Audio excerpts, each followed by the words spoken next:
Welcome to Luca is a Billionaire, where the only thing I invest in is your answers. You'll begin by getting straight into the app. Install and sign in with your Microsoft account, then grant camera and storage permissions so files save. Once done, tap New Whiteboard to create a canvas. Make sure to pick a background grid or blank space to match your goal. You're not setting every preference now, just create the board and test a quick pen stroke so the app recognizes input.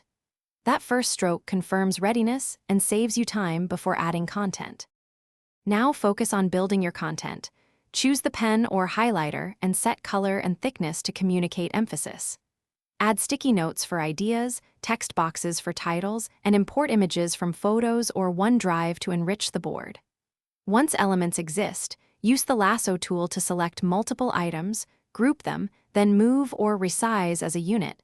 This keeps layout tidy. Make sure to pinch to zoom and use two-finger pan to navigate large boards while maintaining composition and alignment. Finish by saving and distributing your work. Tap Share to invite collaborators, choose Edit or View permissions, or copy a shareable link for quick access. Export the board to image or PDF when you need a static copy, and rely on autosave to sync changes to the Microsoft Cloud. If someone can't see edits or sync stalls, check network, then sign out and back in or force a sync. That one troubleshooting step resolves most issues and gets participants back on the same board quickly. Thanks for watching and please subscribe. It's the best investment you'll ever make.